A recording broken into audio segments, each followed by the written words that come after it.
ಜಯ ಆಂಜನೇಯ ಎಲ್ಲರಿಗೂ. ಸೊ ನೀವು ಯಾವ ಊರಣ್ಣ? ನಮ್ದು ಬೀದರ್. ಬೀದರು ನಮ್ಗೆ ಗೊತ್ತೂ ಇಲ್ಲ ಅಣ್ಣ. ಅಯೋಧ್ಯೆ ಓಪನಿಂಗ್ ಮಾಡಿದ್ದು ಹೆಂಗ್ ನಮ್ ರಾಮಂದ್ ಅದಂತೂ ಅದ್ರ ನನಗೆಲ್ಲ ಟಿವಿಯಲ್ಲಿ ಮೊಬೈಲ್ ನಲ್ಲಿ ನೋಡಿ ನನಗೊಂದು ಆಸೆ ಅನಿಸ್ತಾರ. ಎಲ್ಲರೂ ಕಾರ್ನಾಗ ಇದ್ರಾಗ ಹೋಗಾರಪ್ಪ ಅಂತ ಒಂದು ನಿರ್ಧಾರ ಮಾಡಿನ. 1 ವರ್ಷ ಕೆಳಗಣ ಮಿನಿಮಮ್ 1 ವರ್ಷ ಐತೆ ನಾನು ನಿರ್ಧಾರ ಮಾಡಿ. ಅದ ಅಚಾನಕ್ ಹಿಂಗೆ ದೋಸ್ತರು ಕುಂಭಮೇಳದ ಅಂದ್ರೆ ನನಗೆ ಅಯೋಧ್ಯಕ್ಕೆ ಹೋಗೋದ. ಎಲ್ಲರೂ ಕಾರು ಗುಬ್ಬರದಾಗ ನಡ್ದಾರ, ನಾವು ಆಟೋದಾಗ ಹೋಗಾರ. ನೋಡ್ರಿ ನಮ್ದು ಒಂದ್ ಹೆಮ್ಮೆ. ನಾವ್ ಬಿ ನಮ್ ಬೀದರ್ಲಿಂದ ಹೋಗಿ ಬರ್ತೇವೆ ಇಲ್ಲ. ಹಿಮ್ಮತ್ ಹರಸಿಲ್ಲ ಅಂತ ಹೇಳಿರಿ ಅಣ್ಣ.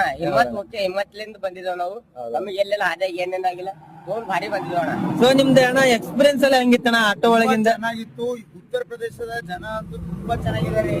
ನಾವ್ ಅವ್ರಿಗೆ ಏನ್ ಕೇಳಿಲ್ಲ ಅಂದ್ರೂ ಅವ್ರು ನಿಮ್ಗೆ ಊಟ ಬೇಕಾ, ನೀರ್ ಬೇಕಾ, ಏನ್ ಬೇಕು ಅಂತ ಎಲ್ಲ ತೋಲ್ ಹೆಲ್ಪ್ ಮಾಡ್ರಿ. ಎಲ್ಲಾ ದರ್ಶನ ಎಲ್ಲ ಆರಾಮ ಅಂತ ಅನ್ಕೊಂತೀನಣ್ಣ. ಸೊ ಬೀದರ್ ಟು ಕುಂಭಮೇಳ ಯಾತ್ರಾ ಪ್ರಯಾಗ್ರಾಜ್ ಅಂತಂದು ಬೋಲ್ಡ್ ಹಾಕೊಂಡ ಆಟೋ ತಗೊಂಡ್ ಅಣ್ಣಾರ ಬೀದರ್ ಇಂದ ಬಿಟ್ಟಾರಿಪ್ಪ. ನಂಗಂದ್ರು ಬಹಳ ಖುಷಿ ಆಯ್ತ.